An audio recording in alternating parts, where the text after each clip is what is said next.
नमस्कार, मैं हूं विकास और आप देख रहे हैं अंकित न्यूज। आइए रुक करते हैं आज की बड़ी खबरों की ओर। इस वक्त की बड़ी खबर बाराबंकी से है। शादी के बाद पति का दर्जा मांगने पर महिला सिपाही को मिली मौत।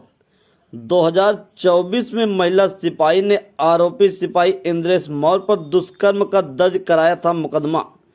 आरोपी सिपाही ने मुकदमे से बचने के लिए महिला आरक्षी से आर्य समाज में की थी शादी। महिला आरक्षी के खाते पर आरोपी ने लोन लेकर पैसे किए थे खर्च। इस बात को लेकर भी दोनों के बीच होती थी कहासुनी। मृतक महिला आरक्षी विमलेश पाल आरोपी सिपाही इंद्रेश मौर्य से पति का दर्जा की मांग कर रही थी। आरोपी सिपाही ने महिला आरक्षी को अपने साथ रखने से किया था मना। सिपाही इंद्रेश मौर्य ने महिला सिपाही से पीछा छुड़ाने के लिए बनाई हत्या की योजना। 27 जुलाई को मिलने के बहाने बुलाकर उतारा मौत के घाट। लोहे की रॉड से सिर पर किया हमला। महिला सिपाही के शव को हाईवे के किनारे झाड़ियों में फेंककर हुआ फरार। भयारा मोड़ के पास से पुलिस ने आरोपी सिपाही को गिरफ्तार कर कब्जे से घटना में प्रयुक्त कार व लोहे की रॉड को किया बरामद। घटना का पुलिस अधीक्षक अर्पित विजय वर्गीय ने किया खुलासा। मसौली थाना क्षेत्र के बिंदौरा हाईवे के पास का है पूरा मामला।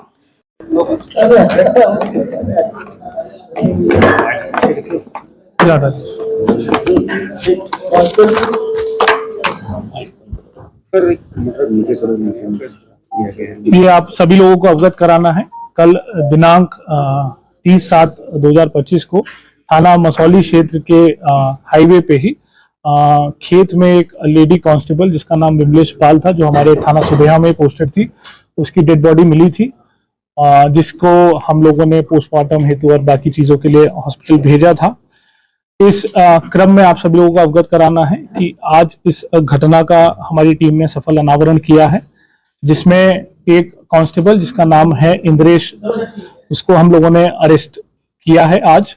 और इसमें जो पूरी पूछताछ हुई है, पूरी जो जानकारी हुई है, उसमें ये घटनाक्रम सामने आया है, जिसमें ये जो दोनों लोग हैं, जो लेडी कांस्टेबल और ये जो जिसने घटना कारित की है इंद्रेश, इन दोनों ने पिछले साल कोर्ट में शादी करी थी। इसमें विमलेश ने पिछले साल इस पे बलात्कार का मुकदमा लिखवाया था।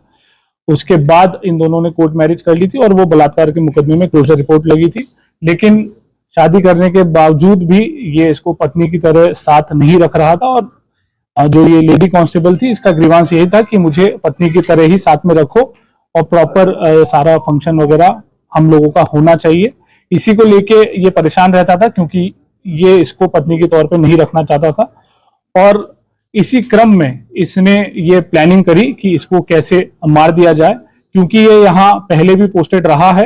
ये जो व्यक्ति है इंद्रेश, यहाँ पहले बाराबंकी में ही पोस्टेड था, तो इसको सारे रूट वगैरह पता थे और इसको टाइमिंग भी पता थी कि कब जो रोड है वो सुनसान रहती है, कब पुलिस की ड्यूटीज कहीं और रहती है, कब ज्यादा व्यस्तता रहती है। उसी को ध्यान में रखते हुए इसने ये प्लानिंग करी, जिसमें दिनांक 27/7 को संडे था। उस दिन रामनगर जो लोधेश्वर महादेव मंदिर है, वहां पे भीड़ रहती है और वहां पे इस महिला कांस्टेबल की ड्यूटी भी लगी थी।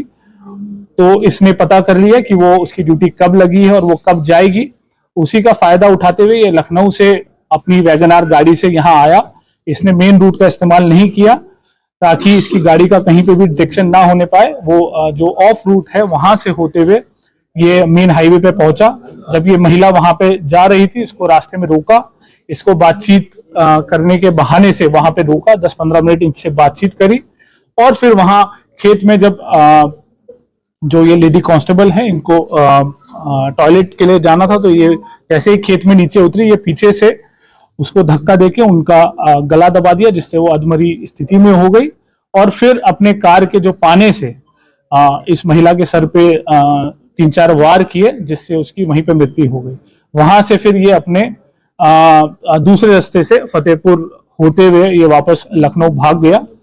और इसमें इस व्यक्ति पे किसी को भी शक ना हो, इसके लिए इसने लगातार उस रात के बाद से इस महिला के फोन पे वो लगातार मैसेज करता रहा, ताकि वो अलीबाई क्रिएट कर सके कि मुझे भी नहीं पता है कि मेरी पत्नी कहाँ है, और मैं खुद उसको लगातार फोन कर रहा हूँ। पर इसमें हम लोगों ने सारे साक्ष्य संकलन किए, जिसमें तमाम सीसीटीवी फुटेज और बीटीएस और सर्विलांस का इस्तेमाल करते हुए हम लोगों ने ये चीज और एविडेंसेस निकाले हैं, जिसमें ये व्यक्ति लखनऊ से बाकायदा अपनी वैगनार गाड़ी से यहाँ आया। करीब हमारे पास 5 फुटेजेस भी मिली हैं जहां बीच में ये जाता हुआ दिख रहा है, और फिर घटना कारित करने के बाद भी हमें सीसीटीवी फुटेज मिली है। इसके अलावा जो इन लोगों की आपस में उस घटना वाले दिन की जो बातचीत है, उससे भी काफी हमें क्लू मिले हैं, जिसमें इसने शाम को 7 बजे इस महिला से बात करके उसकी लोकेशन ली और फिर अपनी प्लानिंग उस हिसाब से की। तो ये चीजें मोटी मोटी निकल के आई है, और इसमें हमने जो घटना में प्रयोग कार है वो बरामद की है, जो उसने पाना यूज किया था वो बरामद किया है, और मृतका का जो बाकी जो पहचान पत्र इसके पास थे वो भी हम लोगों ने इससे बरामद किए हैं। तो ये जो घटना है, इसमें हमारी सर्विलांस, एसओजी और थाने की टीम ने काफी मेहनत करके काफी चीजों पे एक साथ काम करते हुए 24 घंटे के अंदर अंदर ये घटना का सफल अनावरण किया। पैसे को लेके लेन-देन की कुछ मामला ये चीज भी पता नहीं है। जैसे एक कारण तो मैंने आपको बताया है कि ये जो लेडी थी वो चाहती थी कि इसको ये पत्नी की तरह रखे, क्योंकि इसने बाकायदा कोर्ट मैरिज की थी। दूसरा, इस व्यक्ति जो पुरुष कांस्टेबल है, इसने इस महिला के नाम से 2 लोन भी लिए थे। महिला ने इस व्यक्ति के लिए 2 लोन भी लिए थे, लगभग 5 लाख रुपए के, और पैसे का लेन देन इनका बना रहता था, जिसमें ये पुरुष इससे पैसे लेता रहता था। तो ये चीजें भी इनके बैंक अकाउंट के ट्रांजैक्शन से सामने आई है। दावा ये भी किया जा रहा है कि महिला की जो बॉडी मिली थी वो ओरिजिनल में थी, और रेप को लेकर भी तमाम प्रयास लगाया जा रहा है। ये इसमें मैं क्लैरिफिकेशन कल भी हम लोगों ने दिया था, आज भी हम बता दें कि जो पीएम रिपोर्ट है वो आप लोगों से भी साझा कर ली जाएगी, और जो कंप्लेनेंट है उनको भी हमने बताया है। पीएम में जो रेप के बारे में पुष्टि नहीं हुई है।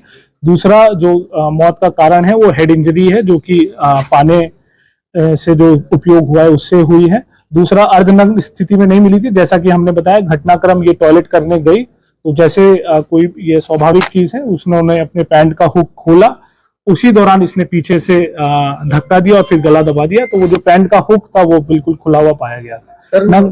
जी, अर्धनग्न अवस्था वाली जो चीज है वो बिल्कुल गलत है। भैया, इससे पहले एक दिन पहले स्कूटी मिलती है, तो उस पे जाती है, ढाबे पे जाती है, वहीं हाईवे, जैसे मैंने बताया, ये बात कर रहे थे, हाईवे पे खड़ी हुई थी और ये वहीं पे मिली। इसमें एक चीज इंटरेस्टिंग है, ये जो गाड़ी है वो महिला के नाम तो रजिस्टर्ड थी, लेकिन जो उसमें फोन नंबर था वो इस पुरुष का रजिस्टर्ड था। और जैसा कि घटना के बाद इसने रात भर फोन बंद रखा, तो इसको संपर्क भी किया गया कि ये नंबर किसका है, तो क्योंकि फोन स्विच ऑफ था तो वो नहीं पता लग पाया, और फिर गाड़ी वहीं पे खड़ी कर दी। जो ड्यूटी लगती है किसी थाने से कहीं अन्य स्थान पर, तो उसमें आमद कराई जाती है। तो महिला जा रही थी तो आमद नहीं हुई कि आ रही थी ड्यूटी से वापस आ रही थी?